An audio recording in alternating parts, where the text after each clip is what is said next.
Let him laugh, let him weep, let him yell, let him sing. All they wanna say. Let him lay me traps and men to pray to Jehovah, me I pray. Let him laugh, let him weep, let him yell, let him sing. All they wanna say. Let him lay me traps and men to pray to Jehovah, me I pray. Let I be me instead of playing games. For chasing fame, let somebody sweat the lack of flames. No, living my life to the fullest and shout out my halala to the fullest. Let my lungs out. I'm still rising up to greater heights as long as Hello, bonjour, and bonani. Welcome to Rise to Greater Heights Network, where you can turn your fears into greater success while seizing new opportunities. It is so significant to have a positive mindset, more especially under these circumstances. So this network has the potential to completely revolutionize every aspect of your life and career. My name is Dr. Riel Ngunene, and I'm going to be your host for today. So if you're watching us online, please feel free to put in the chat box where you're watching us from and what you hope to achieve from our podcast. Today, we are surrounded by greatness in the World Wide Web. We have amazing speakers who's going to share some nuggets on how to increase your emotional intelligence. So in Victoria, Canada, we have Carrie Whipley. And in Nepal, we have Romy Giri. And in Ohio, we have Joanna Peters. In California, we have Colette Galga. And then in Texas, we have Lori Hudson. So at this moment, I'll just let our speakers to introduce themselves. So you can go ahead, Carrie. Hi, everyone. I'm Carrie Whipley. Believe it or not, I'm a grieving mom. My grief took a very different turn when 20 years ago, my daughter Patricia contacted me after she passed away at 1 day old. She did so that she could continue her life and grow within me. It's really hard to describe. Yeah, there's no words to describe the amount of relief and freedom that comes from accepting your loved one into your life, that new life that they have as part of your own in your grief. So now I coach people to refocus the grief on the afterlife of their departed loved one, so they can too connect and continue that connection with them. Wow, it's so good. It's so good to have you, Carrie, on the platform. I can see Romy, I think she disappeared. So we're gonna move to the next speaker. Our next speaker is gonna be Colette. If you can just go ahead and introduce yourself. Yeah. Hi, everyone. I'm Colette Gallagher, and I've lived about 4 lives so far. I'm 43, but I feel like I've had so many lifetimes in those 43 years. I grew up in a very emotionally abusive and sexually abusive home. My mom was married 4 times. I went to 8 schools in 12 years growing up. So a lot of changes, a lot of stuff happened. And then I went to college, got my degree in psychology, and became a teacher. I was always fascinated with humans and why they choose what they choose. I got my first self-help book when I was 12. And so I've always loved to learn, yeah, tools and techniques. And when I was 27, I ended up really depressed and almost suicidal. And I knew because of all the personal development I had done that there was a way out. So I never lost hope. I never wanted to turn to drugs or do anything that wasn't natural. And so I went on this journey to learn how to find my joy again, find my happiness again, love myself again. And I learned so many tools along the way. And I realized a lot of people could use these tools, and a lot of people were searching for these tools. And so that's what I get to do now. I do one-on-one coaching and group coaching and share these tools for creating a life that is full of joy and love and happiness. And I'm really excited to be here. So thank you. Wow, it's such a great honor to have you, Colette. It's really an honor to have you on the podcast. So thank you. Joanne, Joanna, you can continue and introduce yourself. Thank you so much. I want to thank you and your audience for keeping this a space for all of us to come together and share our love, our passion, our wisdom, and together as unity, collaborate and co-elevate. I am Joanna Peters. I am originally from Colombia. I have a beautiful 10-month-old that is napping, so hopefully we will not hear any cryings during the podcast, but you never know when you're a mom of a baby. And I've been for the last 15 years working and coaching around the world. I start coaching and working with Fortune 200 companies. I coach with companies like Pepsi and Goodyear. And then from there, I start having this call in to start changing the lives of people in a more deep level than in a corporate level. So I start my own practice, and then a life-changing scenario happened to me. I get pregnant when I was 36, and then I learned that if you are 35 or over, then you are considered a geriatric mom, and then you are too old to be pregnant, and then immediately everybody assumed that your pregnancy is going to be miserable and hard and traumatic and painful. And I choose to not take that and say, that is not my reality.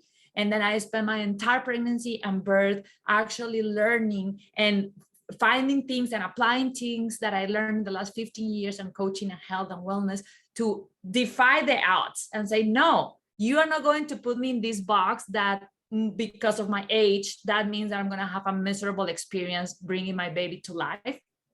And then after that, I started also going into the 4th trimester and how we don't know a lot about that, and was a beautiful experience that moved me into now helping geriatric moms like me to defy the odds and say, no, as a 35, 37, 39, 40-year-old, I still can thrive in motherhood. I still can have a positive experience. I still can love and enjoy and feel full of energy and health and vitality and bring my baby with a positive experience. And that is what I'm dedicating the rest of my life to do. Oh, wow, I love it. I love that positivity out there, like staying positive against all the odds. Wow. Thank you so much. Thank you so much, Joanna. I'm looking forward to hear you speak.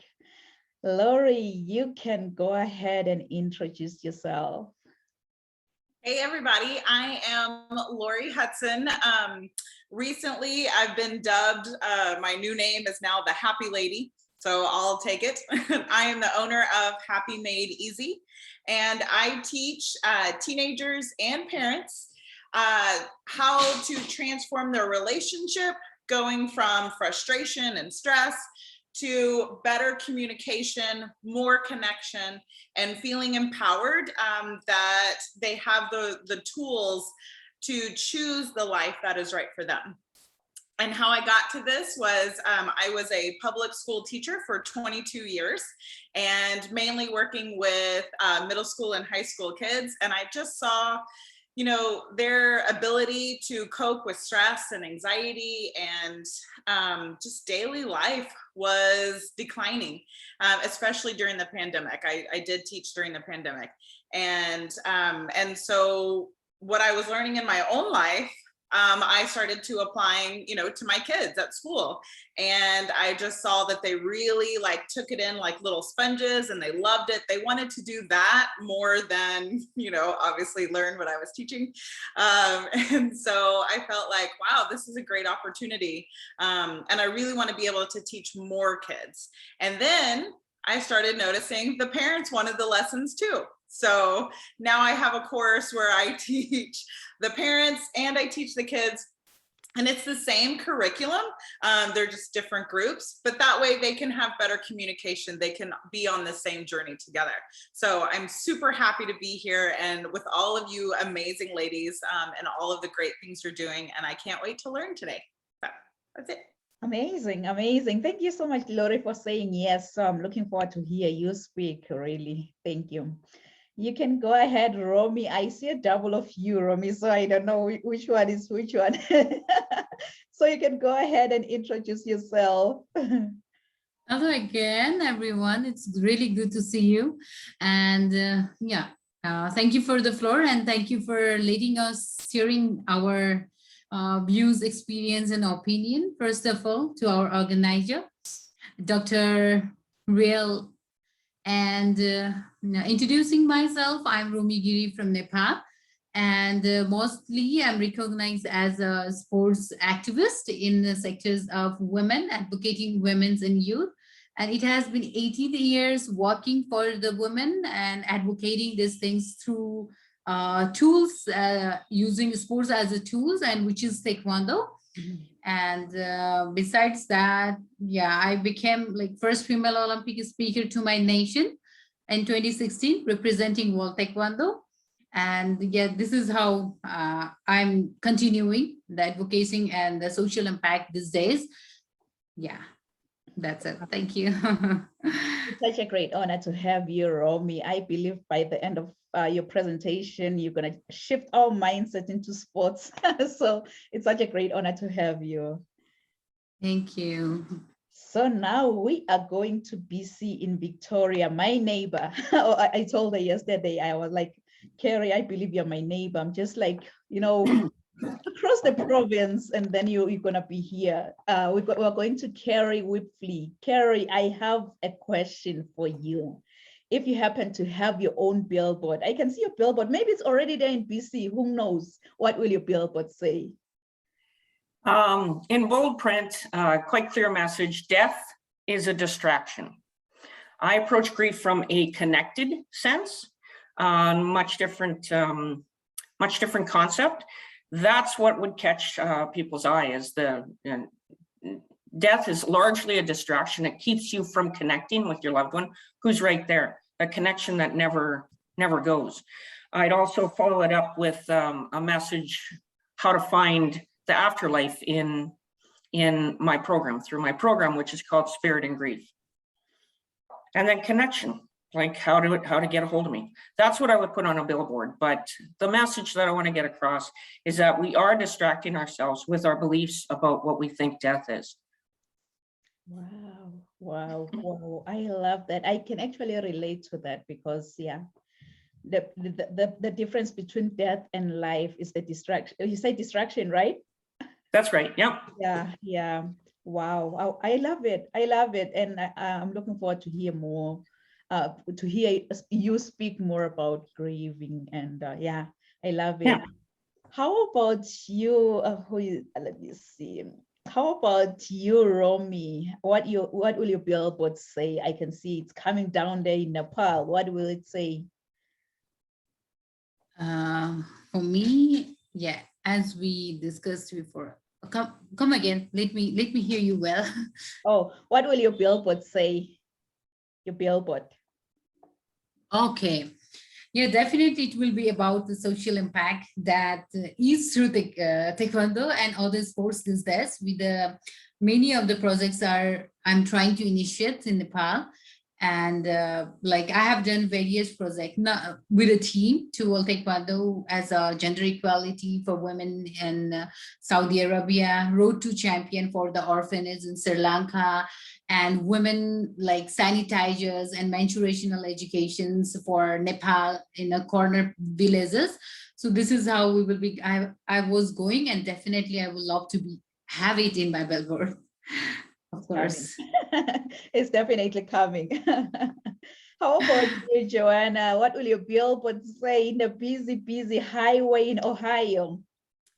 It will be a big unicorn, and it will say, be a unicorn in a field of horses. And it is because I truly believe that we all have magic and we all are unicorns. And the issue is sometimes we just forget about our horn, and then we start acting like horses, like regular horses. So it will be a reminder to everybody that is in the highway that take a look of that horn and remember that they are unicorns and they have magic inside of them. Wow, once a unicorn is forever a unicorn. I love it. I love it. How about you, Colette? Maybe your billboard is already down there in California. What will it say? I love unicorns, by the way. Mine is, you are already perfect, whole, and complete, exactly as you are right in this moment, no matter what your circumstances are around you. So that's my billboard, just to remind people that, like, a lot of times we think we have to look outside of ourselves, and everything that we need to create anything is already within us. Wow, you're always perfect and unique. Yes, we are. We don't need anyone's opinion to know who we are. We're always perfect and unique. I love it. I love it.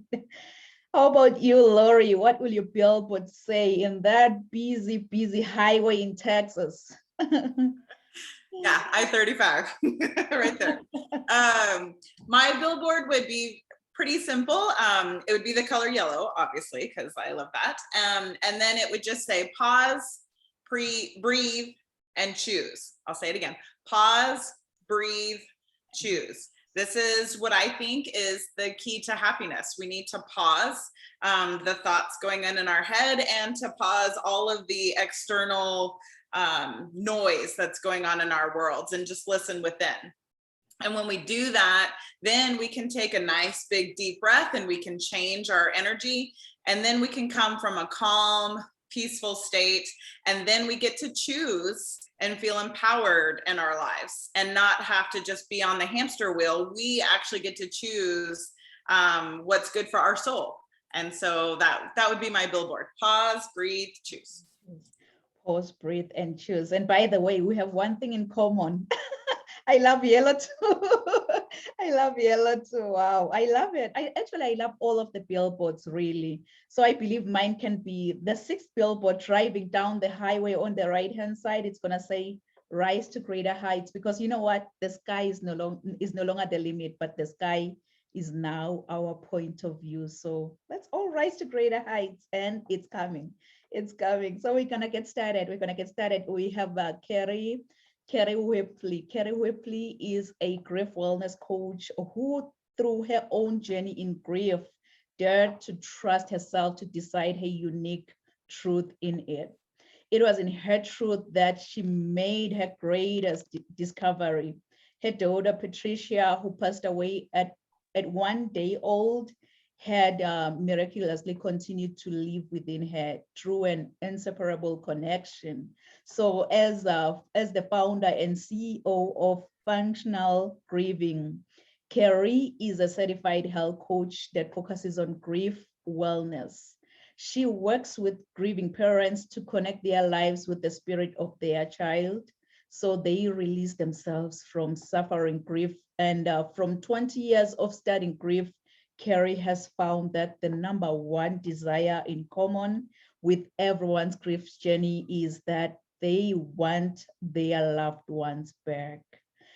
So to that end, Carrie has created her program, Functional Grieving, through which she coaches grieving parents to discover their own truth so they can continue their connection with their children.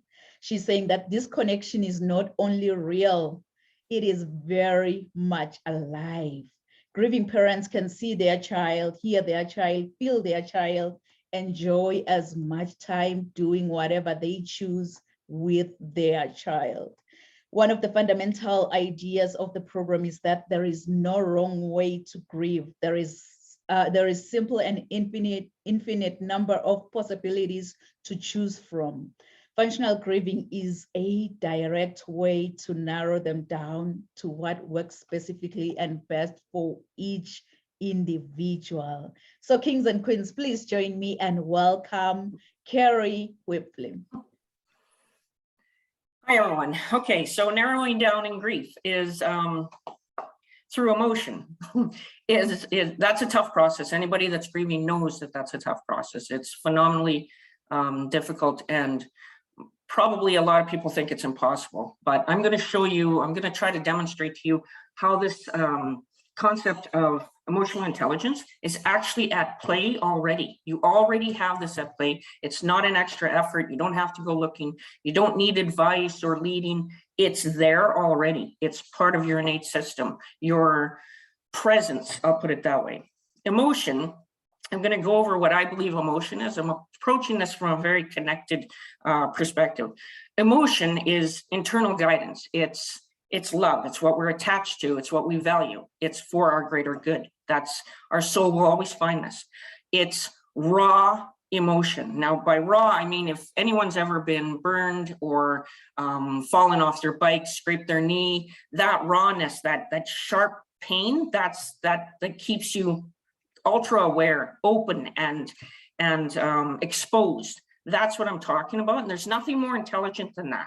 You learn in that. There's no way you can deny grief. A lot of people say you're denying your grief. You're feeling this. And the people that say you can deny don't see what's going on inside.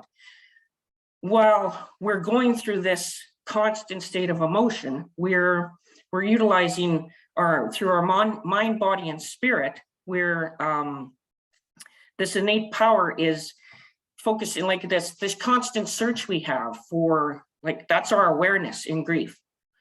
We're looking for answers so we can accept ourselves, our answers into our truth. That's actually the grief process. So I'm suggesting to you that grief itself is emotional intelligence.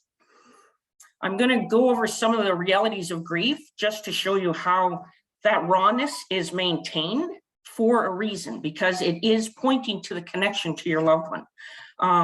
We have that constant journey through emotion is for, like, that experience, the grief experience. We combine it with knowing, and that develops our wisdom, our truth. There's no wrong way to grieve. There's no fixing necessary. You don't have to fix yourself in grief. You need to trust yourself in grief. The emotional waves that you have, those crashing down, like in life, we have these bumps of anger and we deal with them and we move on. But in grief, you actually have wave after wave after wave. So let's say there's 7 basic emotions. I know there's a heck of a lot more out there now, but these 7 basic emotions, one after the other, is crashing down on you. You have anger, you have fear, you have sadness, you have you even have joy in there. And I'm going to explain how our internal system manages that joy in grief.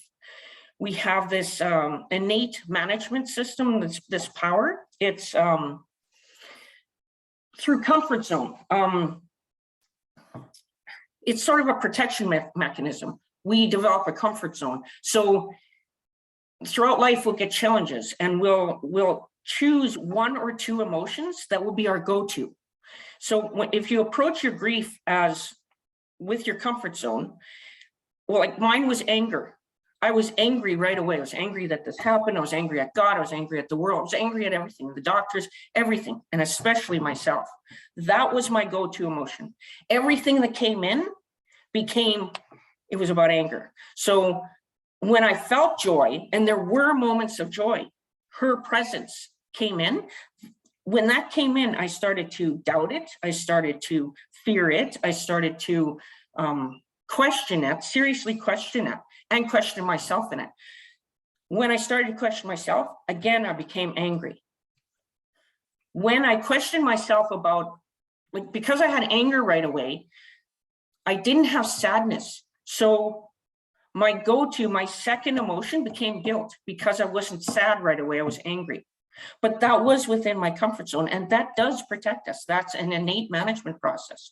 We stay in anger and guilt, like I stayed in anger and guilt and mastered those emotions. So everything that came my way was dealt with through anger and guilt. Plus we have a mixing of emotions. This is another way to manage our emotion and grief.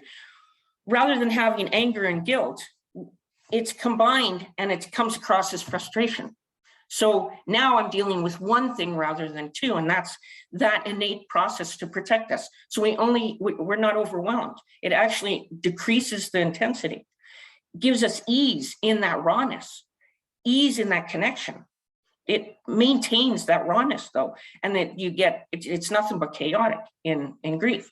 Again, the chaos is that connection, and the connection relates directly to what you value most, which, as Dr. Riel said in her introduction of me, we all want our children back, or want our loved ones back. That's the connection. That's what we most value. So also in grief, there's random and spontaneous emotions that pop up, and we refer to them as triggers in society. That's because our loved ones are in everything, and they're everywhere. We can find signs from them everywhere, and not just signs, an actual connection deep within your heart. You'll feel when you see eagles, or you have memories of them, or you have some sort of attachment to something. Music will bring this up. It actually maintains that rawness. Any memory, anything that brings you back to thinking about your child, thinking about your loved one, will be that rawness, that connection. Yeah, so what I believe is the natural, like, there's two forms of EI, really. There is an innate form and there's a harnessed form. And in grief, it's the innate form that's most effective, because you're focusing on yourself. There's no distractions. There's no interruption to that. There's no outside influence, and it comes from a place of abundance. The harnessed method comes from a place of lack. That's what I believe in grief. And the signs of abundance, your body has hormones, has negative feedback loops, has positive feedback loops. There's so many ways for your organ systems to manage what you're bringing in with your mind, which you can think anything. And in grief, you go everywhere. You're totally open. So, and your spirit. Now to simplify spirit, I'm going to say imagination. You can imagine anything. You can lift yourself, you can fly, you can go to Japan, you can put yourself there with your imagination. You can do 6 different things within 3 seconds of each other. That's the power of spirit. That spirit is connected. We're all one spirit. That connection remains. And you can tap into that, and actually you're exposed to that throughout your grief. It's just a matter of focus. It really is. The reason why I think harnessing is not effective in grief is because it's redundant. You're already doing it. It's just innate. It's also approaching from lack. It's you've got despair. You're not good enough. You're not accepting yourself. It compromises your integrity. It compromises your truth. If you compromise your truth, then whatever you're becoming aware of, you're not going to find answers in, and you're not going to accept it. And that's what we all strive for, is that acceptance in grief. The number one thing you want to do is accept your grief, accept yourself, and focus on what you value most, rather than focusing on death and everything you believe about death, gone, loss, missing. Focus on what you actually want. And it's incredible the freedom you get from that, and how you can accept yourself and accept your loved one. Also, societal norms are accepted in harnessing. So you tend to turn away from yourself. Your suffering and your disconnect is supported. in the harness systems like grief support groups and that sort of thing, that actually is considered the norm. Pain is normal in grief, but there is another side to that pain. It's sort of like a theory of opposites. We have equal measure of relief for the pain. So that's our balance, and that's also innate, and that's also a play. But if you never focus on that balancing factor, you're not going to feel balanced. You're going to feel totally in pain. You're going to feel totally lost. You're going to be in misery. You're going to suffer.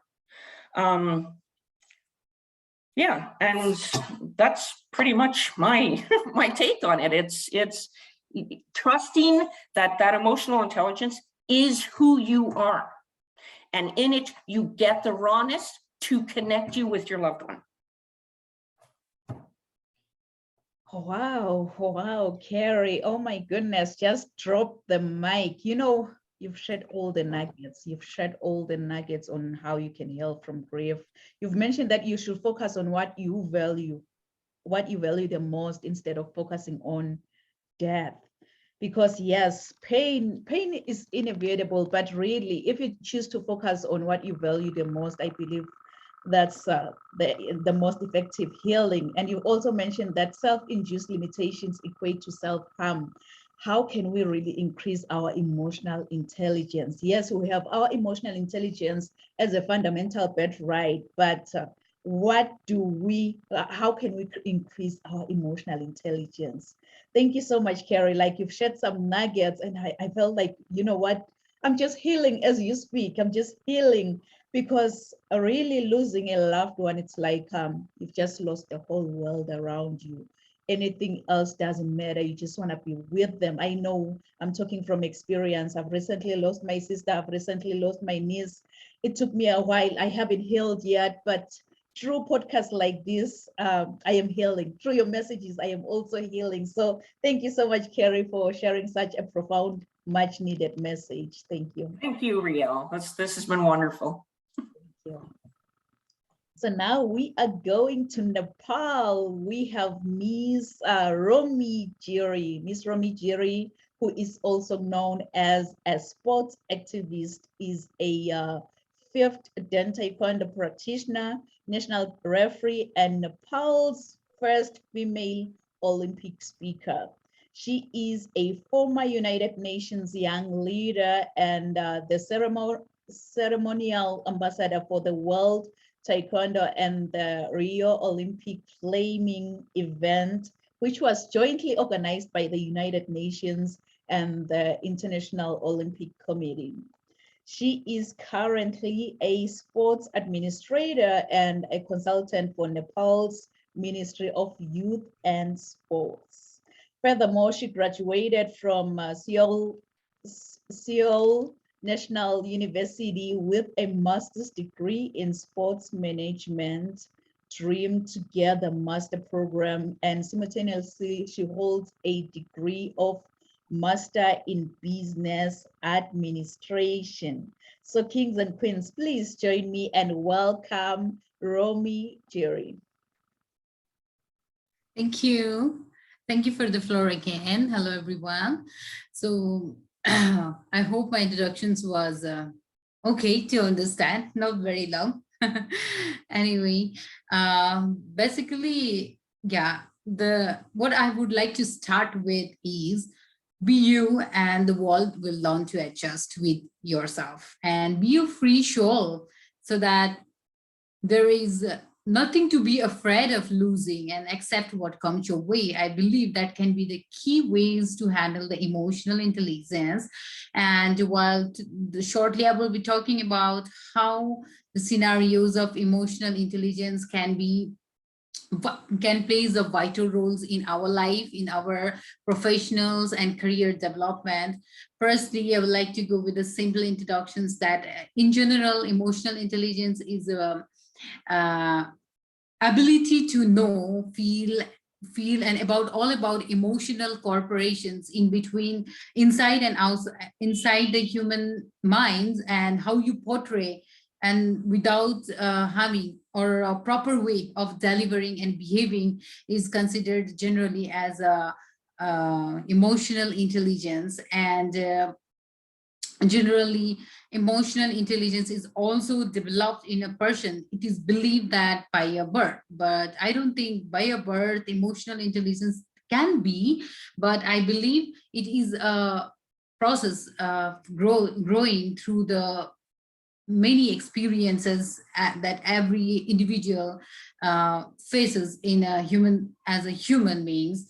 So normally development of the emotions leads to the healthy life as a consequences. If you can handle the profession emotions in the right way and portray yourself, there can be life is like really happy, and happiness is the key to success. That's what I believe. And too much variations and in emotional level can damage us, the individual life. So here with the short things like as an IQ, as we studied for the IQ and its scoring system is there is also emotional questions that we need to be prepared for the further career and development, self-development. So in this terms, like I would like to start with as a woman, because of a social impact, I would be discussing about where I had a certain experience as a woman. Being a sports person in a developing countries was not really an easy journey, and sports is not considered as a like professional part of life. So it was only promotional, or it was only like emotional and sentimental issues, like, okay, I love to do sports and I would do sports, but there was no validation from the society. And to choose it was emotionally really, really tough, being a woman. And like today, I'm a second person to second women to do a sports management and trying to advocating the like women empowerment, gender equality, and youth empowerment through sports. And people are accepting it very warmly today because of all the, I have to say that there was like kind of, I had to go through the manipulations of and wrong information's delivery, like abuse, like you cannot do this is not for you, you're just a woman, and then the world are doing so good at the Olympics, you can never be the part of it, just leave it, you should not go for ahead. And the burning fire and the burning desire was not allowing me to listen them, it was a really tough part. And mostly like before I was thinking that it was only a part of me, like, but later when I went to the Dream Together master program for my further study in South Korea at Seoul National University, I realized that I did my research on women in a sports leadership. And in there, I found that it was not only the issues of a woman in developing countries, it is issues that abuse, all those abuse, unequal payments, and gender inequality are the things that we all women are facing in one and another way. Some people know and some people are aware about it, and some doesn't know what is mental abuse, what I'm going through and what is happening. And it is found that during the process, like there is no equal placement of women in leadership positions. There is unequal payments. For the same positions, men are getting, I'm not being biased to a man, that is what my experience is about, but I respect men definitely. But that is in a practice that in the same positions, women are being underpaid.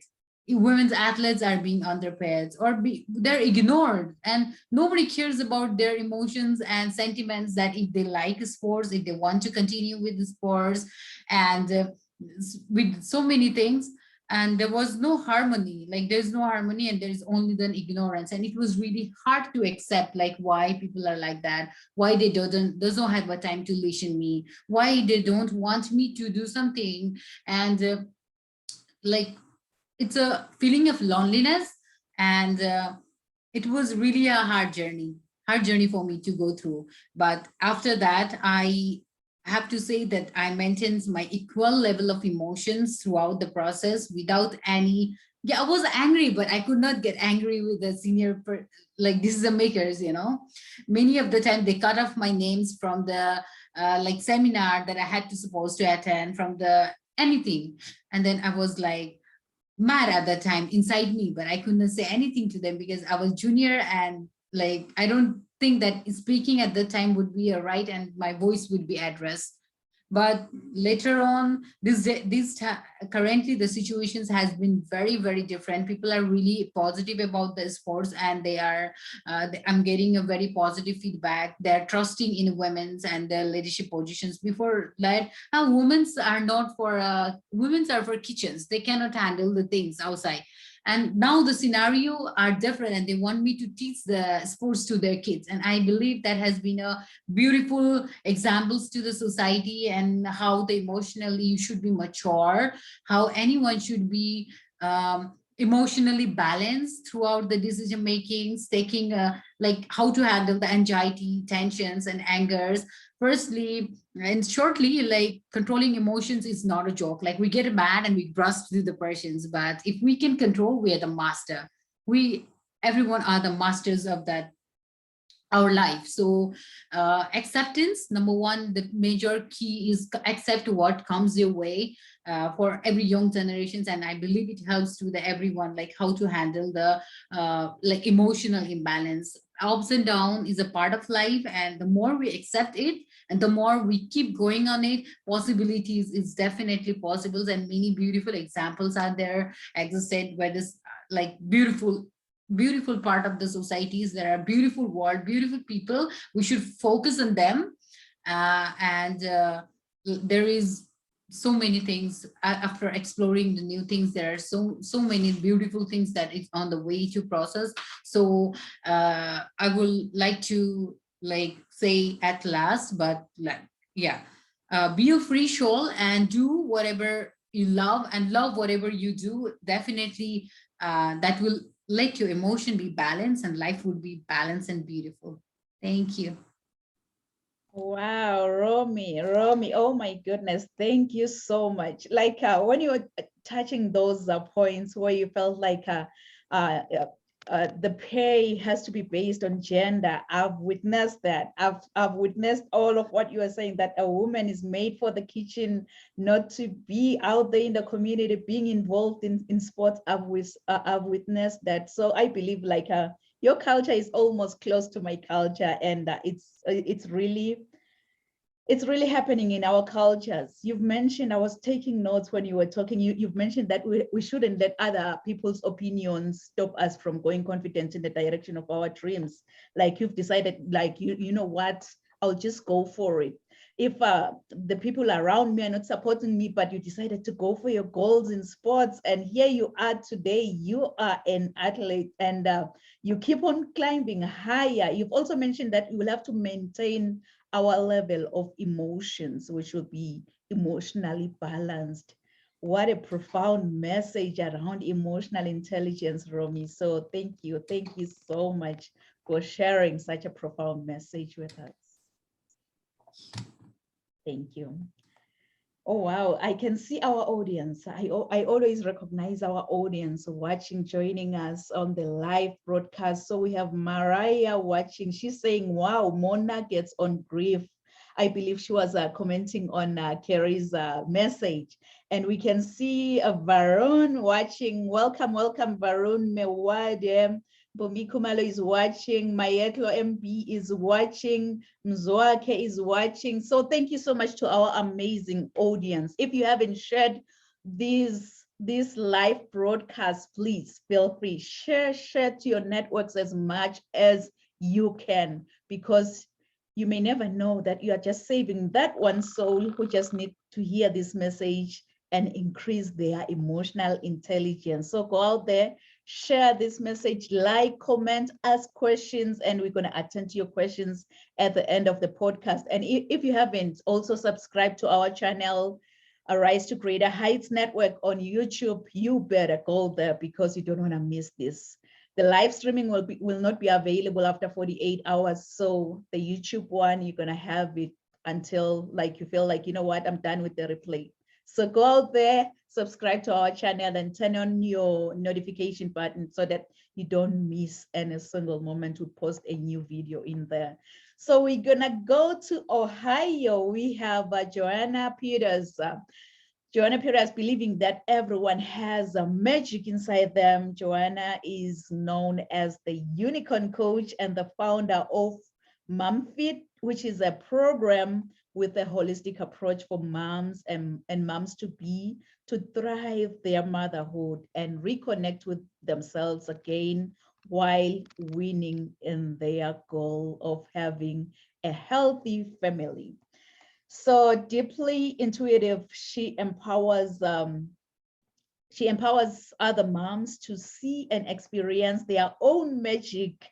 And as an award-winning, experienced, passionate international speaker, leader, coach, transformational trainer, in addition to being a best-selling author of 2 books in 7 countries, Joanna knows how to coach through entertainment.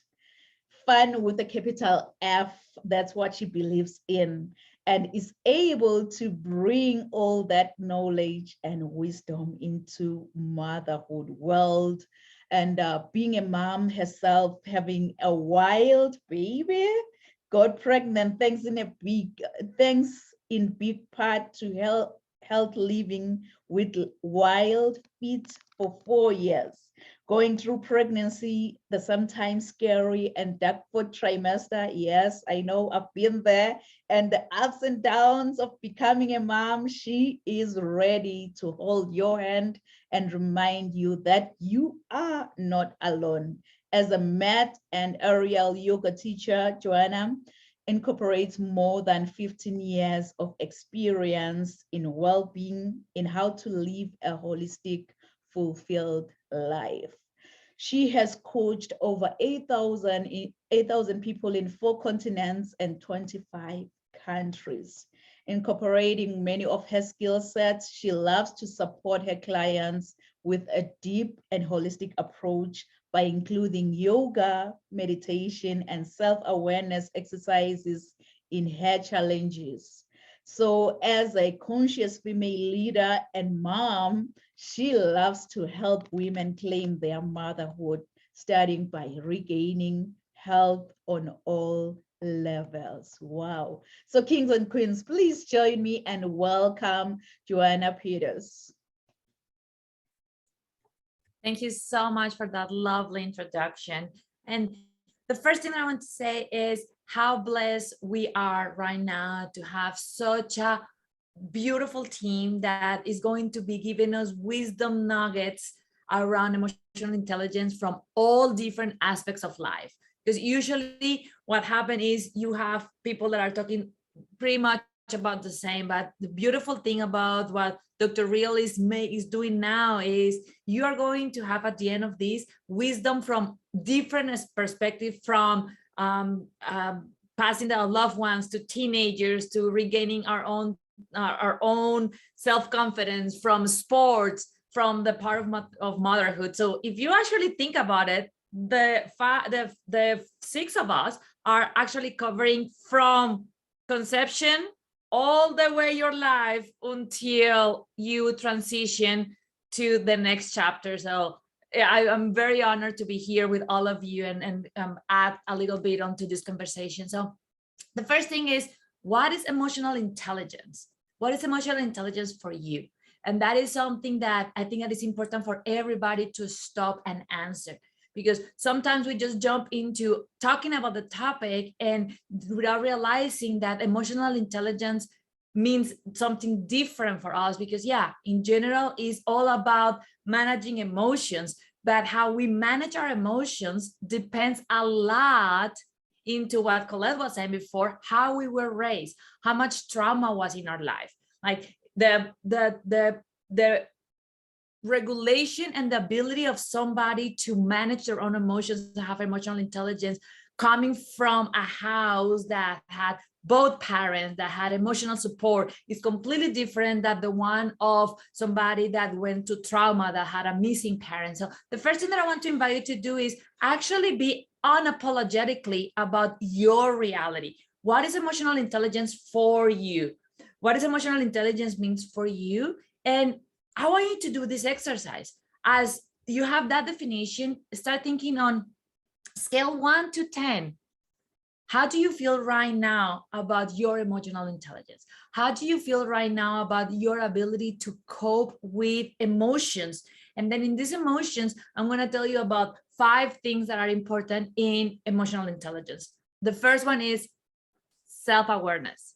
How good are you about being self-aware about your emotions? When those triggers come, talking about my mamas, when you're in the 4th trimester and you are overwhelmed and you are frustrated and you don't know why that baby is not stopping crying, how good are you about being self-aware and realize that those emotions are bubbling? Then the second one is, how good are you about self-regulated? Are you having the right tools to regulate yourself? Or you are actually struggling to find that self-regulation? This one is critical for the mamas, because one of the things that we all know is your regulation implies and impact your baby's regulation. So your capacity to self-regulate yourself is immediately going to self-regulate your baby, and your baby is going to feel that you are not regulated. So if you're not regulated, your baby's not going to be like, this evidently is not okay with you, so it's not okay with me either. So that's number 2. The third one is empathy, is how you are able to actually have empathy with others. And this is very important for moms, especially in the 4th trimester and the 3rd trimester, because this is something that I want to share with all of you. And it's going to apply to your children, even if they are growing older, but especially in the 4th trimester, those newborns, is having the empathy to understand that your baby, your child is not giving you a hard time. Your baby or your child is having a hard time. And having that empathy to understand that immediately help you to do number 2, that is self-regulate, and help you to understand with your emotions how you can go back into balance. Then the 4th one is where you find that motivation to get into that emotional intelligence. And this is very close to my heart, because emotional intelligence requires effort, in my opinion. It requires practice. It requires work. I actually sometimes tell people that emotional intelligence is very similar to breastfeeding. They are natural like walking, not natural like breathing. And what I mean with that? What I mean with that is, if they were natural like breathing, you don't have to think about breathing. That's the first thing that you could do when you are born in this world. You take a deep breath of breath, and then after that, that breathing is just automatic and natural and simple. And sometimes we think that emotional intelligence is like that. It's like, it's supposed to be natural. It's supposed to be something that, what is wrong with me that I cannot self-regulate? What is wrong with me that I cannot have self-awareness? What is wrong with me that I'm not being able to cope with my emotions? And one thing that I want to share with you and give you is that concept that Carrie was talking before about showing grace to ourselves, and then understanding that it's simple as walking. And all of you that are being moms, and if you're not being a mom, but you are being an aunt or a cousin, and you see a little toddler learning to walk, it doesn't come from one day to another. It's not like your toddler is crawling and then the next day stand up and say, I got it, mama, I'm gonna start walking. It takes weeks, months to perform that activity. And then on those months, you are not, I don't know if you are, I will be curious if you ever been with a child and you're like, you know what, this is not going to be for you. Yeah, this walking thing, no, this is not for you. Go back to crawling. We will figure out, you are not born for be a walker. We will never do that to any child, right? But we do that all the time around us, for ourselves and the people around us, around emotional intelligence, underestimating the concept that we need to work on it. We need to practice it. I don't know how many of you remember that movie from the 80s, and I'm actually exposing how old I am with Karate Kid. But in Karate Kid, there is a beautiful scene about walks on, walks off, where Mr. Miyagi is teaching Daniel-san how practice make mastery. And emotional intelligence does the same thing for us in our heart, in our mind, and the connection between them is that walks on, walks off, is that practice and that delivery intentional practice what make that muscle of emotional intelligence thrive and go into what that connection of all those five topics are in balance: the self-awareness, the self-regulation, the empathy, the motivation, and then the social skills to actually be able to ask for help. Because we all are females today, and this is something that is very specific about us females, and that is how many times we feel uncomfortable about asking for help. And if I am not self-regulating myself and I'm struggling with these big emotions, how comfortable I am to say, I am struggling with grief, or I'm struggling with depression, or I'm struggling with anger, and I'm struggling with self-worth, and I need help.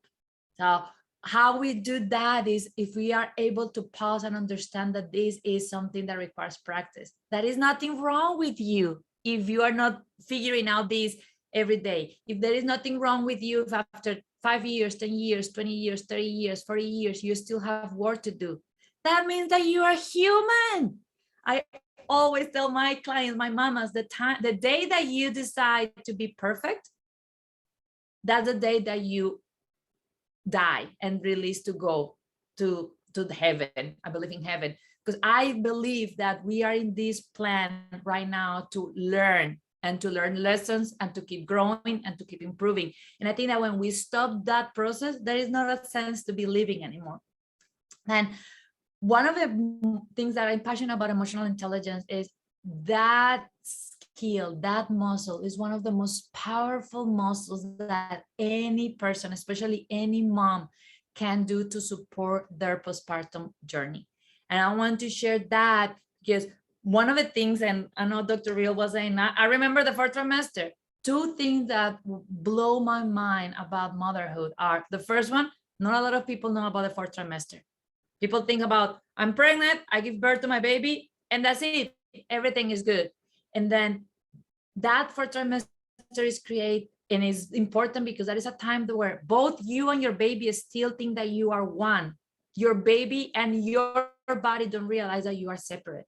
And is where all those hormones start going all over the place that will last up to 18 months after you give birth to your baby. And those 18 months are 18 months where your emotions are all over the place, where your thoughts are all over the place, where you are second guessing and third guessing if what you are doing for your child and for yourself is right, where you could be actually having this duality of missing your own life and your own way to be, and then feeling really guilty because what a horrible mom I am that I'm missing my own life, and having that back and forth every day. And that is when we can start incorporating that emotional intelligence, and we can start being aware and understanding how emotional intelligence can be our best friend in our journey of postpartum to heal and to recover our emotional balance. One of the things that I was looking in a research, working with one of my clients, was she was struggling with her partner. Her baby was 7 months old and she was really struggling with her partner. And she was actually starting to think about divorce. And one of the things that we were working on with this emotional intelligence and these 5 topics of emotional intelligence is there is a movement around the world that is called the 2-year mark. And that movement is that, and I'm going to be very clear with all of you, these exclude abuse, traumatic, violent environments. I'm not talking about a husband that is abusing you. I'm not talking about a husband that is hitting you. I'm talking about overall health relationship. There is a movement that say that more and more I've been seeing that if you agree to not talk about divorce in the first 2 years, the chances of marriages to stay longer term almost double. And the reason for that is because the first 2 years of your life as a mom are upside down. You take your life and take it upside down. And what the research have been showing is that because we don't have tools as emotional intelligence, because we don't have some of these tools available and we don't practice them and we don't exercise that muscle, then a lot of mamas decide that the only option is finish their marriage. I actually did that with my husband in the middle of the 4th trimester. I say, I know that sometimes I want to kill you, and I know that sometimes you want to kill me, but we are going to agree to work through this for the next 2 years. If in 2 years, after my hormones are go back to normal, after the sleep deprivation is not there anymore, after my breast is not swollen and sore, we are still thinking that we are not good for each other, then we are going to talk about that. And part of that is inviting you to all understand that it's possible to get that emotional intelligence and use it as a tool for you. So instead of letting it be something that randomly, luckily happen or not happen, be intentional about how every day you can connect with emotional intelligence. And then I will give you a couple of tools for you to tap with emotional intelligence right now. And that is, the first one is, it's simple as walking, not breathing, and you can tap into your emotional intelligence with something as simple as breathing. Every time that you get overwhelmed with strong emotions, that you get rushing to big emotions, instead of labeling those emotions and getting into fight and flight response, if you can stop and do a deep breath,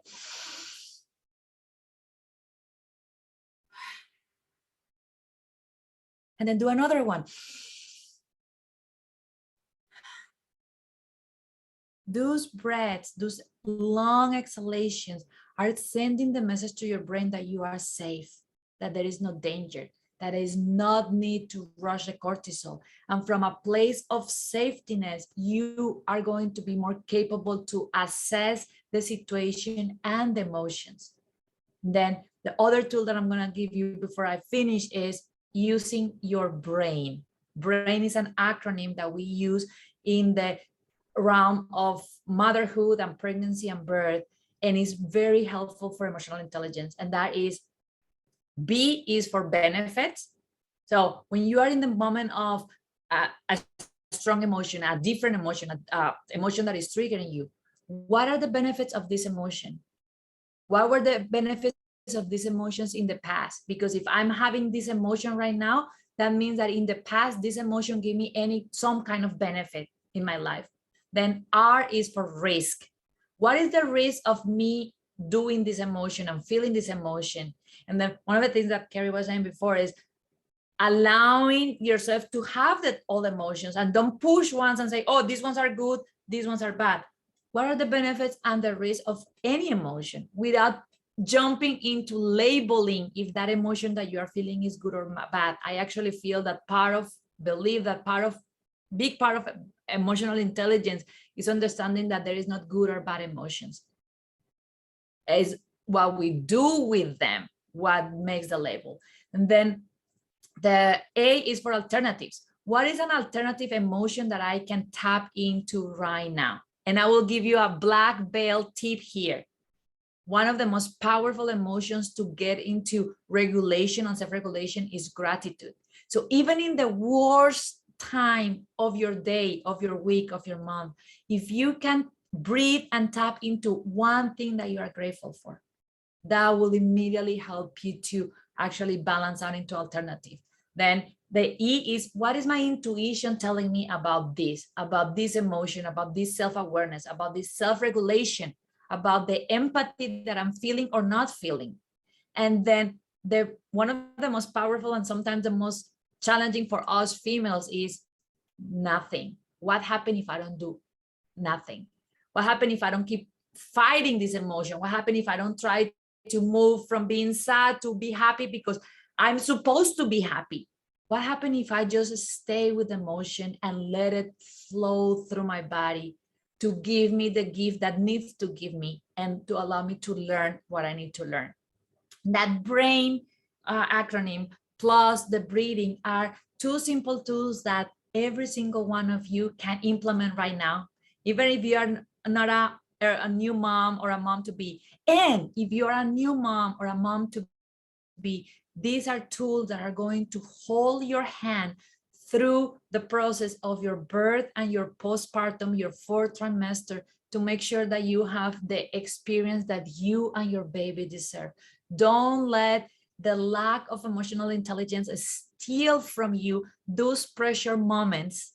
We know that they are tiring, we know that they are exhausting, but they are there for you. So that is what I want to share with you about emotional intelligence. Thank you so much, Dr. Rio, for having all of us here. Oh my goodness, Joanna. Oh, the love you have for mamas. It's unspeakable. It's unspeakable, really. You've shown so much love. You've mentioned that emotional intelligence needs to be learned and practiced daily, frequently, like we'll have to practice this. I like your brain, the way you've said your brain acronym. Honestly, I just love it. I love it. I think I'm going to be practicing that from now onwards. I'll come back, watch the replay, and take every step that you've guided us with, and then I'll put it into practice in my own life. So thank you so much, Joanna, for sharing such a profound message, and the love and pouring all of your heart, really sharing these nuggets with moms to be. It's much needed, and I hope they've been inspired by your message. So thank you so much. Thank you so much, Joanna. So now we are moving to California. Let me check our audience again. We're moving to California, but before I introduce Colette, I just want to welcome Shuaib. He's watching. Princess is watching. She's saying that my level of emotional intelligence needs to be balanced. And yes, Princess, it needs to be balanced. Tola Gunene is watching. So thank you so much, our amazing audience. Continue to share until you keep on sharing. Yeah, continue to share this live streaming as we move to California, where we have Colette Galga. I always say Galaga. I don't know where I got that from. Colette understands what it is to live with anxiety, depression, heartbreak, PTSD, ADD, and other life challenges. She released all of these things naturally with no medication, using different tools and techniques. She learned to heal herself. Now she loves teaching, facilitating, and creating courses that will transform her students, and using energy clearing to create lasting results with her clients. Colette has a degree in psychology, and she is a certified life coach specializing in transforming limiting core filters and identities, integrating traumatic events and shadows, and healing relationship wounds. She is also an Access Consciousness Bars TM practitioner and facilitator. 200-hour yoga alliance trained yoga teacher, and has been researching the keys to success, love, and happiness for 30 years. Wow. 14 years ago, Colette found herself in a place where she didn't even know who she was anymore. After a particularly bad breakup and other life challenges, she realized she had been putting all of her happiness into trying to please others, and it wasn't working. So she felt broken and miserable. She suffered with depression, anxiety so bad she couldn't even go to the store alone, with having a panic attack, contemplated suicide, and was left wondering how life ended up like that. She spent a lot of time rediscovering herself and creating a life she absolutely loves. Now she co-creates with others to uncover their true desires and create a life of freedom, happiness, love, and success. She believes everyone deserves to create their life, to order and live a life that's beyond their wildest imagination. So kings and queens, please join me and welcome Colette Gallagher. Thank you. Thank you, everyone. Thank you for having me on this podcast. So I'm going to be talking about the 3 keys to invincibility, which ties in beautifully to emotional intelligence, because that's basically one of the main keys. But I always like to start with breathing. As Joe mentioned, breathing is just so important to regulate us. And so everything I do is very experiential in our groups and coaching and everything. So I'm going to invite our audience today to, as long as you're in a safe place, to relax down and breathe with me. So I'm going to invite you to get comfortable. If you can, close your eyes. And if you can't, that's okay. You can leave them open.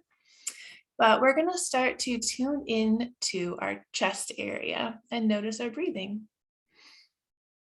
And just start to notice your breath coming in and out of your chest naturally.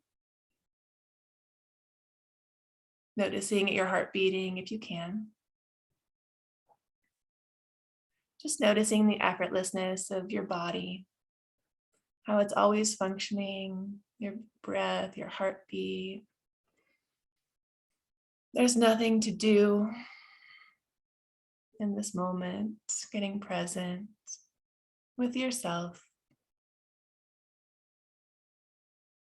Good. We're going to take 3 deep breaths together. So we're going to exhale all of the air out through your mouth, and then take a nice deep inhale in through your nose, stomach first, filling up your stomach and then your chest. And then exhale out through your mouth. Relaxing deep into your body. Nice deep inhale into your stomach first. And mouth out. And this time we're going to inhale and hold the breath. So nice deep inhale and hold at the top. Biggest breath yet. Hold the breath. Relax the body. Swallow your saliva. Follow it down to your belly. And then make a tiny pinhole in your lips and slowly exhale all of the air out. And just be that which you already are. Always were, and always will be. Thank you. Thank you for participating with me. It helps me to connect deeper with you. So yeah, 3 keys to invincibility. And so the first key is to be fully connected. And so all of our other speakers talked a lot about this emotional intelligence of being fully connected with ourselves. So the world is a very busy place. There are people wanting your attention, there's schedules, we have work and business, and it's very easy to get distracted and not pay attention to what's going on inside of our bodies. And there's a whole world of stuff going on if you just take a moment to just be with yourself and do that breathing. That breathing's going to calm your nervous system. And then you can get curious, like, what sensations do I notice in my body? Is there any tightness? Is there any tension? And you can do this right now, even as you're listening to this. Do you notice any tightness, any tension anywhere in your body? Do you notice any sensations in your head, in your chest, in your stomach? And then noticing the quality. Is it intense? Is it light? Is it a tickle? Is it a pain? Is there any pain anywhere in your body? And then the emotions. What are you feeling right now? And it's so interesting because we teach this to people, how to communicate their feelings. And a lot of people don't even know what their feelings are. If I ask people, what are you feeling right now? And what do you need? They might be able to say, oh, I'm feeling stressed. I'm feeling tired. And that's really great. And then the next step, what do you need right now? A lot of people don't even really know what they need. They might say coffee or a nap. Sleep is always a good thing. So checking in with yourself like you would a good friend. What do you need right now? What are you feeling right now? And getting fully connected, because it's really, if there's a lot of stress and stuff going on, we want to disconnect. especially if you have past traumas like I did. I didn't want to feel my body. I didn't want to be connected to myself. I wanted to just ignore my feelings, ignore myself, press on, achieve, get stuff done. And so getting fully connected will actually help with addictions. It'll help with a lot of the challenges that people face in their life right now happen because we don't want to feel what's really going on inside of ourselves. And so we always start with getting fully connected. The somatic processes will help with intuition. And a lot of people are like, oh, I need clarity. I don't know what to do next. But just these simple breathing exercises, tuning into ourselves, will give you that clarity from an inside perspective, finding that inner knowing that will always, it's always there and will always guide you no matter what's going on in your life if you release the distractions and really tune into yourself. So being fully connected is the first step. The second step is being fully expressed. And so that means speaking your truth, sharing what's on your heart, being able to get curious about what's going on inside of you, and then, hey, this is what I need. This is what I'm feeling. A lot of times, especially with past traumas and emotional abuse, we're taught to shut down. We're taught that our needs don't matter. We're taught to just sit down, be quiet, do your work in school. Parents are busy, they're stressed out. A lot of times they don't have time to really take time to see how you're doing. And even then, a lot of times as children, we don't even know how to express those needs. And so we just decide, okay, no one understands me. No one, I can't express what I need right now. So I'm just going to isolate. I'm just going to be alone, or I'm going to withdraw. And so there's a lot of things that we're taught that shut us down inside. And then we think it's normal. We think this is just how it is in the world. There's no point in even trying. And so it's so important to be fully expressed, to be able to share, even if it's scary, even if you think the person's going to yell at you, you might actually be surprised. And we do this in a very safe space within our coaching containers, give people that safe space to practice being vulnerable, to practice sharing what they're feeling, to practice sharing what they're needing, and the listening too. Because the other side of that is because we don't want to hear what people have to say because we're afraid we're not going to be able to handle it emotionally. And so we're like, oh, we hear what we want to hear because our body is trying to keep us safe. And we try to find the best in people. We ignore red flags. And so learning how to really listen and see what's really true, what the facts are without the stories, without the interpretations, really goes a long way to developing that intimacy with other people. And let's face it, being in relationship is a big part of being in this world. That's a big part of that connection and what we're all longing for, being fully connected within and then fully expressed and connected without. And then the third key is being fully creative. We are creative beings. We came here to create things.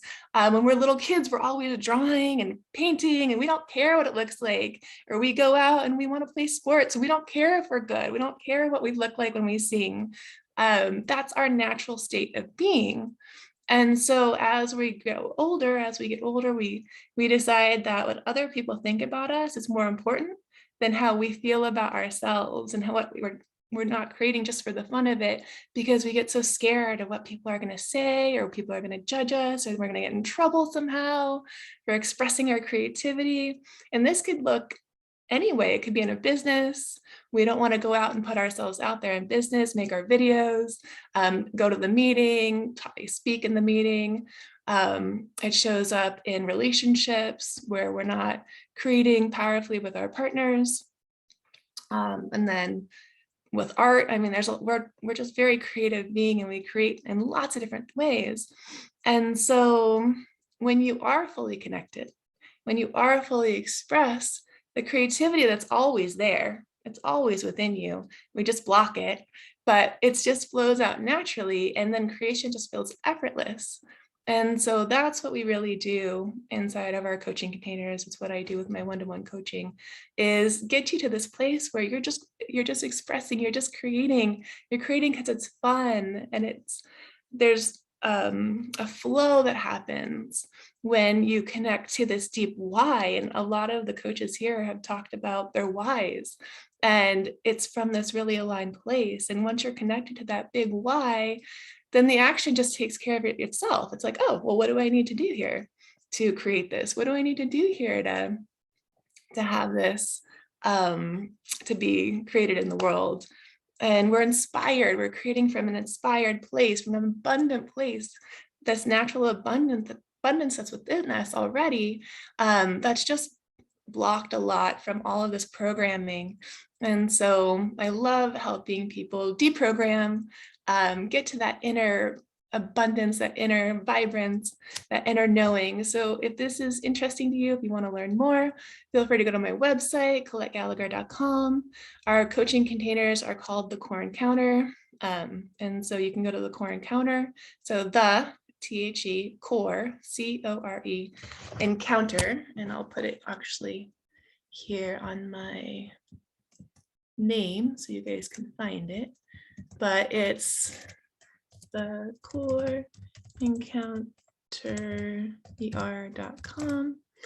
And so you can check out their 6-week containers. So there's a 6-week container for the connection, one for creation, and one for communication.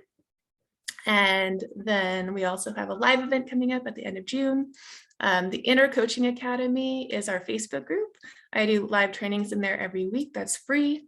You can join the Facebook group, Inner Coaching Academy community on Facebook. And I would love to hear more about you, what you're creating in the world, and have you join us in any of our things. So thank you so much. Thank you, everyone.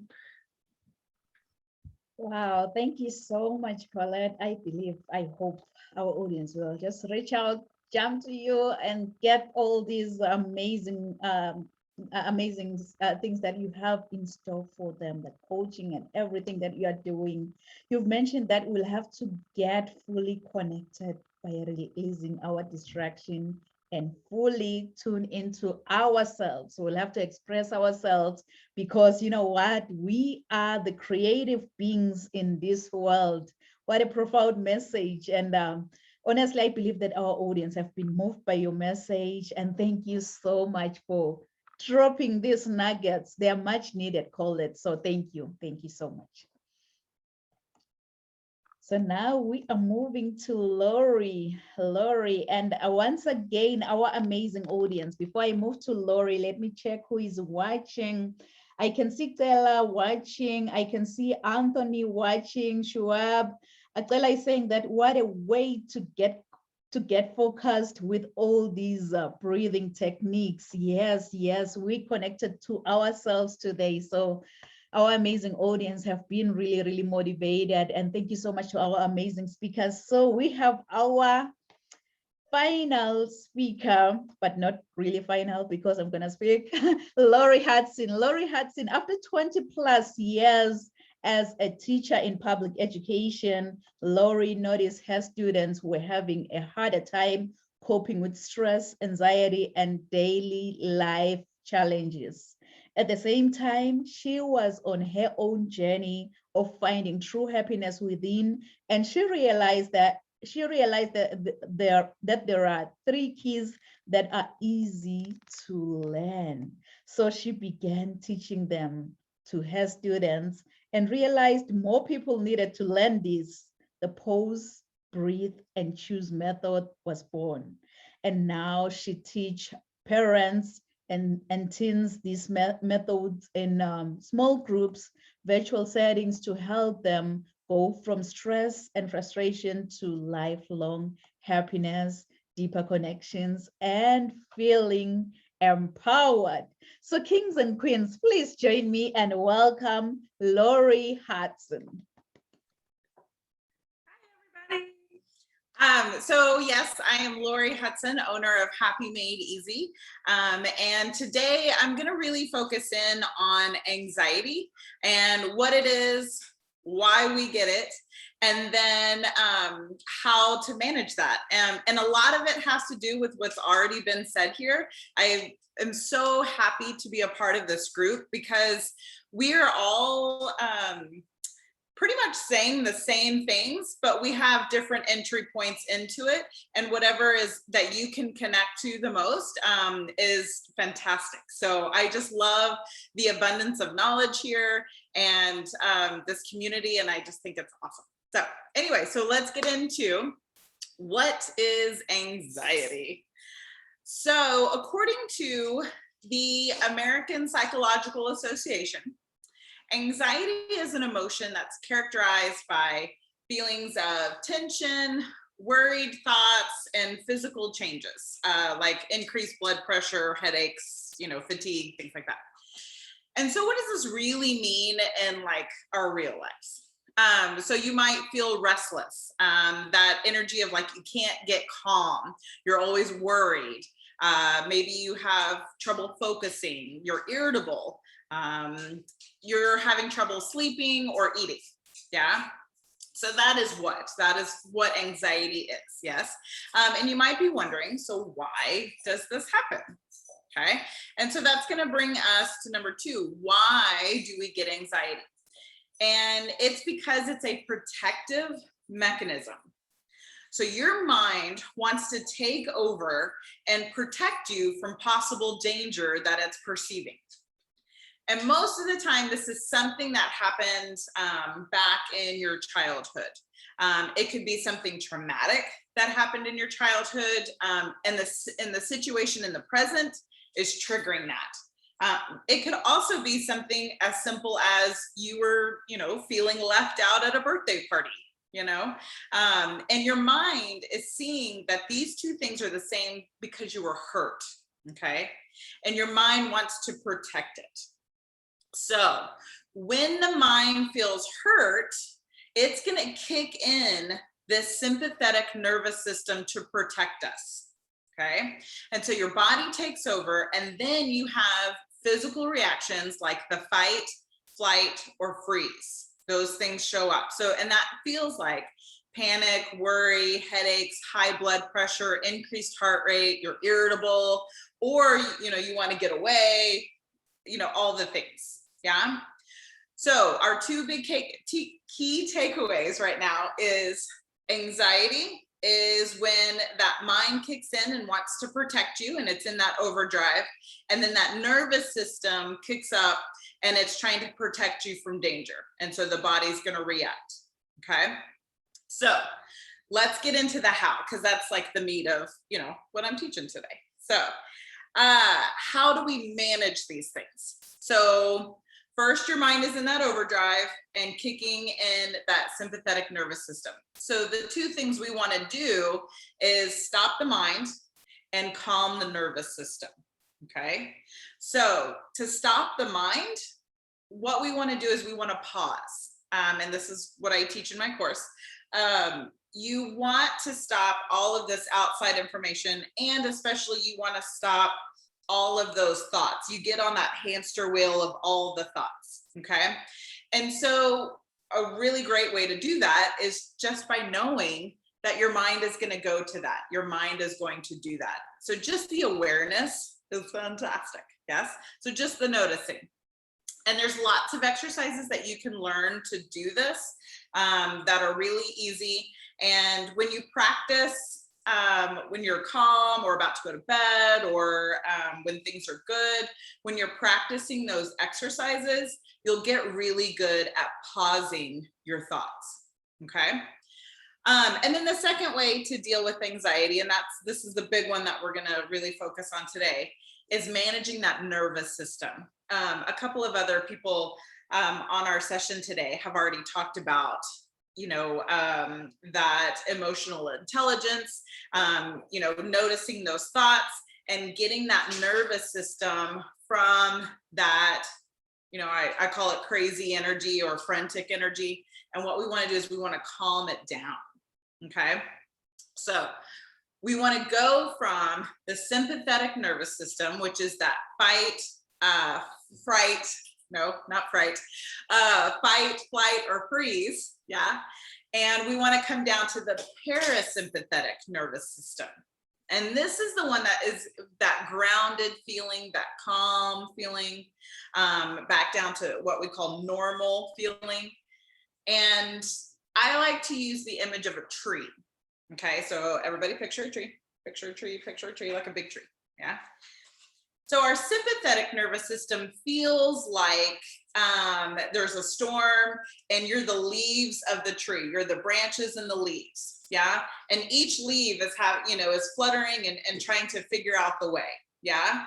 And it's just going all over the place. And that's sometimes how we feel when we're anxious. It's all up here. Yeah. And I like to keep this image because it's your mind. Yeah. It's just your thoughts. And what we want to do is kick in that parasympathetic nervous system, and that's the root system of the tree. So think about the roots of a really big, strong tree. They're growing deep into the ground. They're super strong. When a big storm comes, they are not moving. Yeah, they are solid. And I like the image of the tree because we like to think of grounded energy. And so you can think about those roots in the actual ground. And so to get from sympathetic craziness, yeah, down into the parasympathetic system, your rooted, your calm feelings, we use our breath. And we've already done some of it today, which I love. I just love that everybody has been teaching this. And I'm going to do it in a little different way. So we can use the belly breath. And when you concentrate, you're thinking on your belly button. So when we take a breath in, we want our belly button to expand, or our belly to expand to take in all that air. And then when we exhale, we're going to let it just come back down to normal. What that does is that hits that vagus nerve and then kicks in that parasympathetic nervous system. Yeah. And just one breath will start to kick it on and you'll start to feel that grounded. But today we are going to do 3 breaths because why not? Yeah. So everybody, you can close your eyes or not, whatever floats your boat. But again, as you inhale, let that belly expand. And then as you exhale, just let it come back down to normal. Okay, so here we go. And deep breath in, let that belly expand. Try not to move the shoulders in the rib cage, and exhale and let it come back down. And now the second time, you might not have done it great the first time, and that's fine. So the second time, again, try to focus on that belly, and we're going to try to slow it down. Okay, and deep breath in. Belly expands and exhale. Well, that already feels good. I already feel amazing. And then our last one, even slower, deep breath in, belly is big and expansive. And let it come back down to normal and you exhale. Yeah. So you are already feeling, I'm sure, you are already feeling that calm feeling. And you can literally do this in seconds, But when you're in the middle of an anxiety attack, you can't then start to practice your belly breathing. You have to practice all the time. It's just like any other kind of muscle. Like I can't go and grab like all the groceries if I've never done any kind of exercising before that. Like I won't be able to carry every single bag from my car, all at the same time. And so you have to practice. So with your belly breaths, when you're in line at the grocery store, practice your belly breath. When you are sitting in your car in the middle of traffic, practice a belly breath. When you're going to sleep, so if you have problems shutting that mind off, then go to your belly breath and really focus your thoughts in on your belly. And when you do that on the regular, then in the middle of an anxiety attack, now you have that strong muscle. You can immediately go to that belly breath, and those connections will be there. And then that parasympathetic nervous system will kick in for you. And I did this with my kids all the time at school, my students. And so we practiced all the time. And then when they knew they were having an anxiety attack, they could come to me, and we would go through the same breathing exercises, and it calmed them down 100% of the time. So just something another tool in your tool belt, and getting you to just manage some of that anxiety that can come on instantly, or it can slowly come on. But yeah, so that's, the noticing of your thoughts and the belly breath is going to help you transform that. And just real quick, so again, my name is Lori Hudson, and I have, I own Happy Made Easy. And that's on Instagram and Facebook, and you can follow me there for information on my courses and coaching and all the fantastic things to help you get happy. That's it. Wow, Lori, oh my goodness. Today we've been doing more breathing than anything else. And guess what? It helps. It just calms your spirit. It just makes you connect with yourself and a lot more. You've mentioned that we'll have to manage our nervous system, and we'll have to practice belly breath to deal with anxiety attack. And I like the way you are teaching your program as with the 3 steps you've mentioned. Pause, breathe, and choose.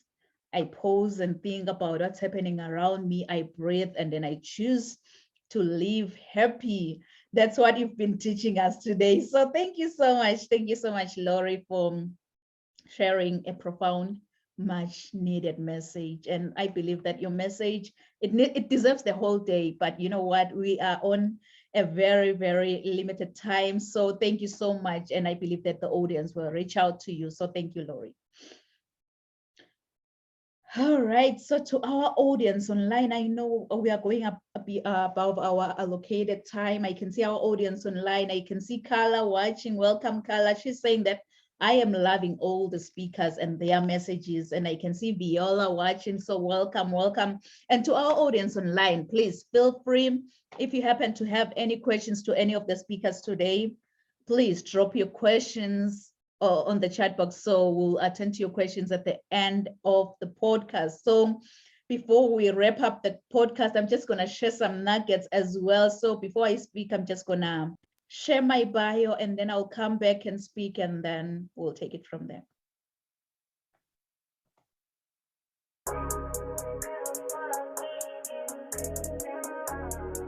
Nonpumelelo Rial Kunene is a highly sought-after, energetic, certified Les Brown international speaker. She is the author and host to Rise to Greater Heights, a book and YouTube channel to turn your fears into greater success while seizing new opportunities. Rial is also a coach, mentor, and an MC, well known for encouraging many to rise from mediocrity into greatness. Her vision is not only to motivate, but also to empower audiences with a fresh perspective, inspiration they require to pursue success and drive sustainable outcomes in a seriously funny way. Rial believes that we are in full control of our choices. Her mission is to meet the needs and transform lives of her clients and her audience. Rial's book, Rise to Greater Heights, has inspired and empowered many to pursue their personal and professional passion to become go-getters. Her goal is to study your current situation, identify limiting beliefs, then design a plan of inspired action to empower you to achieve specific outcomes in your life. Rial Kunene wears many hats as a professional certified sales manager, CEO, strategist, certified travel counselor, trainer, esthetician, philanthropist, diplomacy protocol officer, international human rights analyst, and a commissioner for OAS. Following her dreams gave her purpose to see her goals through and understand that she does have everything she needs to reach her full potential. Her everyday message is that your journey to be a better person starts with you. So knowing who you are to your core will make you understand that you are the only one who can accomplish your dreams. Hebrews 11, Psalm 27 and 40. Keep her to rise to greater heights. Kings and queens, please join me. Welcome, Rial Kunene!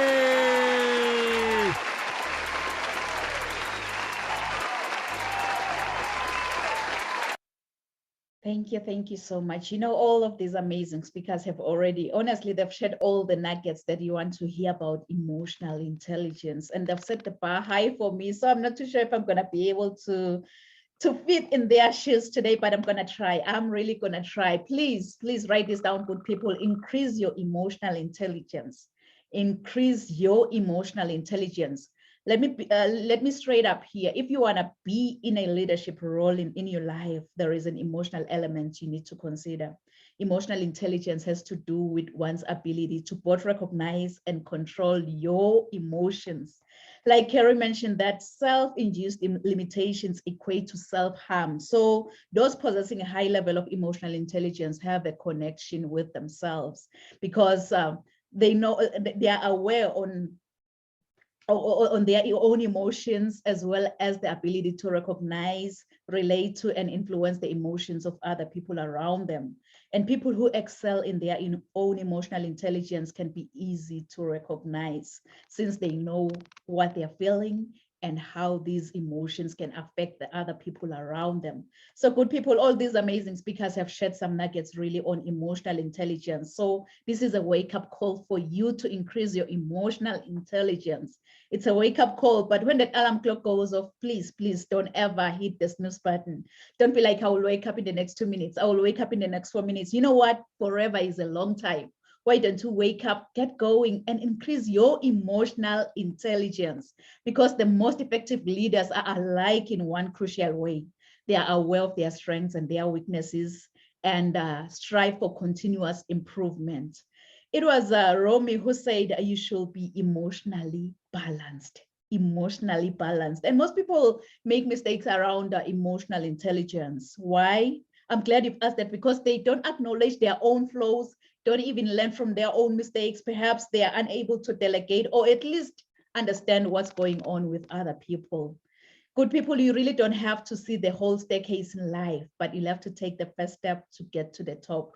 As my mentor always say, that you don't have to be great to get started, but you'll have to get started to become great in life. So get started today and increase your emotional intelligence. Emotional intelligence is a very, very important characteristic for anyone at any level in any organization. Colette mentioned that we are creative beings. And you know, it is widely known that it is widely known to be a key key component of effective leadership, emotional intelligence. It's a key component of effective leadership. So as an entrepreneur, like many of us here, I've experienced many emotions and become very aware of the sensitivity towards each other's emotions.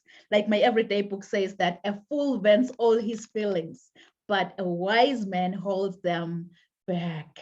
And a fool will always vent his own feelings. So for leaders, having emotional intelligence is essential to understand other people, what motivates them, and how to work cooperatively with them. So we'll have to increase our emotional intelligence today, good people. Lori mentioned that she teaches her 3-step method called pause, breathe, and choose. And I choose those steps today. Pause, breathe, and choose. Really, it's so straightforward in order for her clients to increase their emotional intelligence, because being self-aware when you are in a leadership role, it means that you understand how you feel and what your strengths are and limits are, at the same time behaving with humility. As flight attendants always say that, put on your oxygen mask first before you assist others. Because if you don't, you and the other person you're trying to help really could possibly go down. So put on that oxygen mask first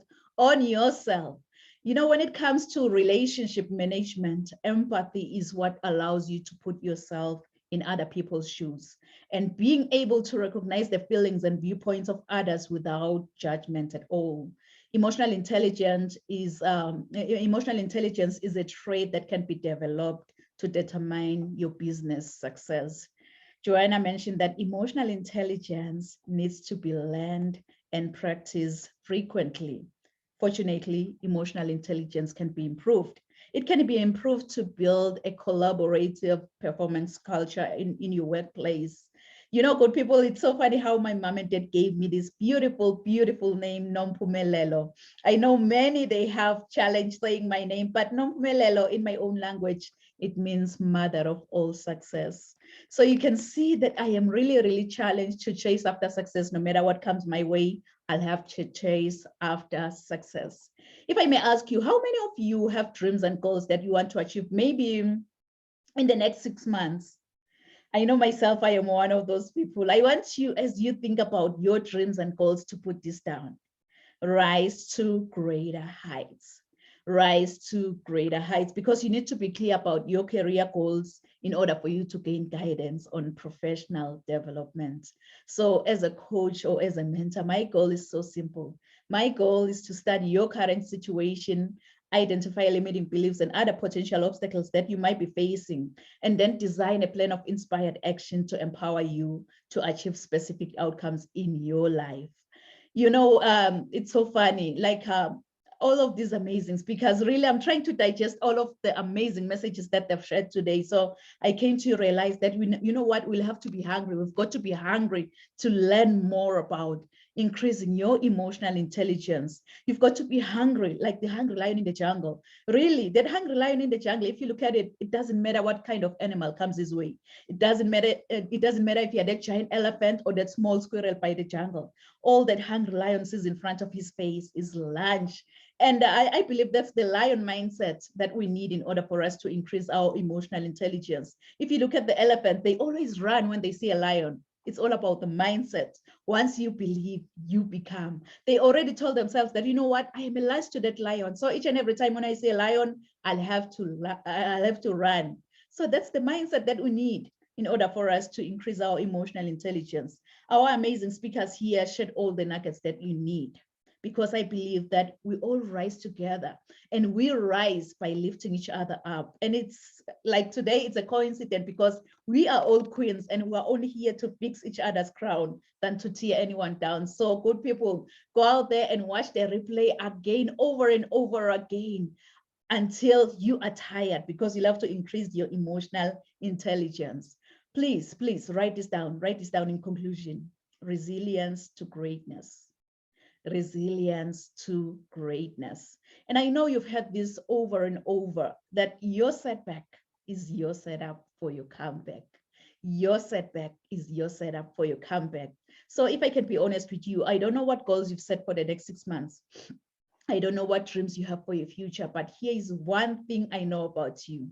You are destined for greatness. Inside of you, God has put seeds of excellence. Those seeds are supposed to grow and flourish. But many people have become crippled by their past encounters, and some have stepped over other people to get to the top. But I believe that God has a better plan for every one of us. Your objective is what you were designed for and the reason why you live today. With God, I believe that we're all destined for greatness as long as we follow his strategy. This is when the growth commences, because discovering your gift and following God's idea will make you understand that you have everything around you to reach your full potential. My everyday inspiration, Mr. Les Brown, he once said, if you had to die today, at this very moment, at this hour, what dreams, what ideas, what visions, what goals, what talents, what skills, and what books will die with you? And the late Dr. Miles Monroe once said, the richest place on this planet is the cemetery, because that's where all the dreams, all the goals, all the visions, all the talents, all the skills have been buried. Honestly, I don't know about you, but with me listening to all these amazing messages, I remember very well, I started journaling my first book, Rise to Greater Heights, which is a comprehensive guide to turn your fears into greater success while seizing new opportunities. And I didn't stop there. If you remember it very well, May 25th, 2020, George Floyd died in police custody in Minneapolis, Minnesota. So I believe that we need to stand for a world where no one shall live in fear because of the color of their skin, and where the criminal justice system treats everyone fairly and equally. So I decided to write my book, Human Rights, which are just God-given fundamental rights and freedoms. And I didn't stop there. I know, I didn't stop there. With so many co-authors around the world, equal in dignity, what's holding you back? Is it fear? Is it procrastination, distraction, or just mediocre life that is holding you back? And we didn't stop there again. Here, 17 authors around the world cultivate your mindset for success, and 15 different authors being coached, trained by Les Brown, Resilience to Greatness. So I believe all these books have the potential to completely revolutionize every aspect of your life and career. And I also have a free transformation guide for you. It's available on my website, www.risetogreaterheights.com, because growing up, I didn't have much in life because my father decided to have an early departure from this planet Earth. And I thank God because I missed that flight. And that's the reason why I'm still here today, sharing my message to the world. And I had everything because of my mama's love. And I love you so much, Mom. So I think whosoever said that the sky is the limit was wrong. From today on, I, Nompumelelo Riel Kunene, believe that the sky is no longer the limit, but the sky is our point of view. So let's all rise to greater heights. Thank you so much. And I apologize for going above the time, amazing speakers. But you know what? All these messages that you've shared today, really, it was worth hearing. So thank you so much for all of your time. And at this moment, if you forgot how the audience can reach out to you, if you forgot to share your freebie, if you have any events going on, like anything, share with the audience, amazing speakers, and they're gonna stay connected with you. So any speaker can just jump in, or we can just follow the same procedure. Carrie, she's gonna be the first, and then the next speaker, and so on. And I'll just go and check if we have any questions being posted on Facebook, and then I'll come back and share the questions. So Carrie, the floor is yours. Okay, thank you. Had trouble with my mic. Yeah, I just wanted to say, and I'd love to talk to anyone that would like to feel better in their grief. You can contact me. You can set an appointment with me on from my calendar, which is HTTP. I can put this in the chat. I'll do that as well when I'm done. Or you can just contact me by email. Right now, my website is down. It's getting some much needed upgrades, so that will be up soon.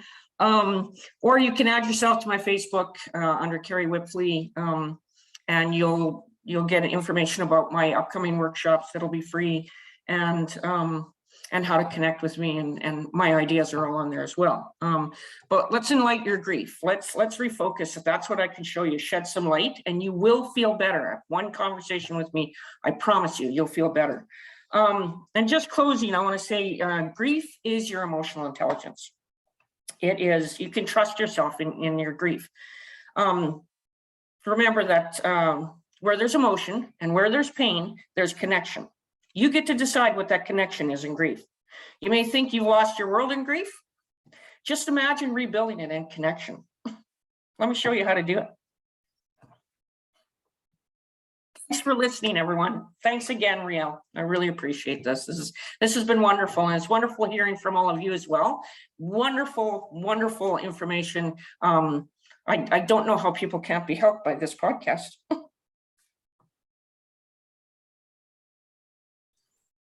Okay, so I will go next.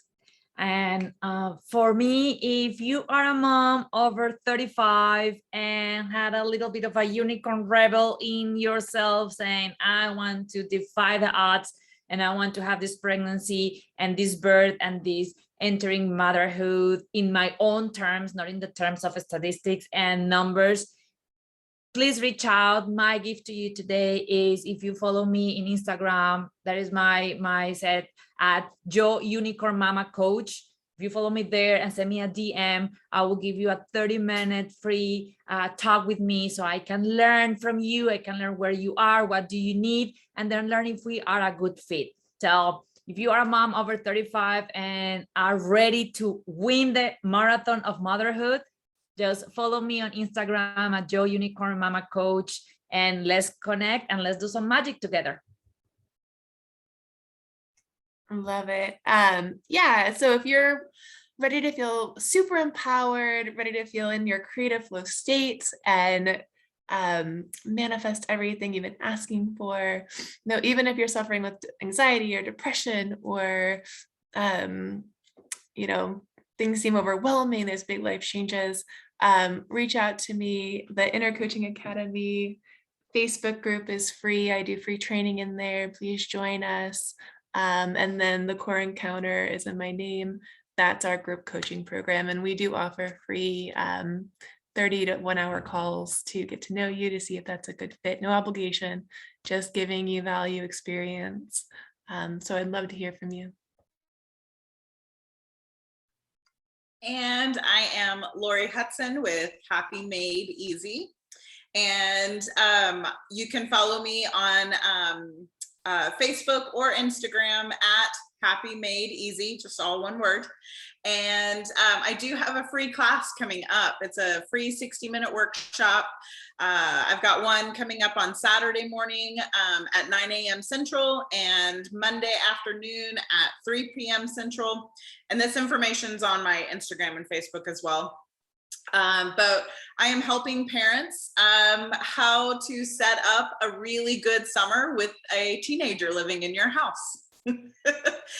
Sometimes it can be a challenge. And so, and then I also have a course coming up in the next couple of weeks that will teach parents and teenagers how to pause, breathe, and choose.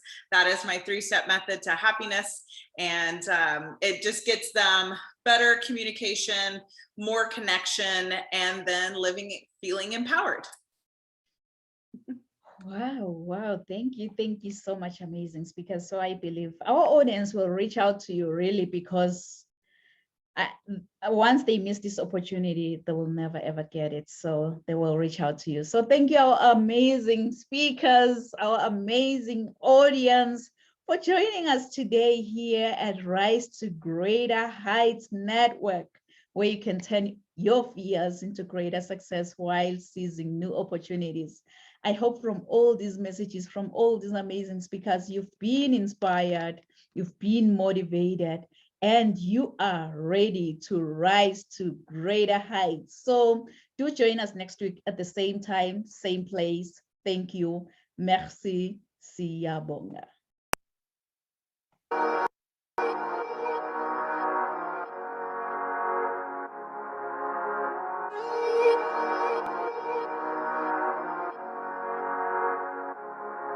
Let him laugh, let him weep, let him yell, let him sing. All they wanna say.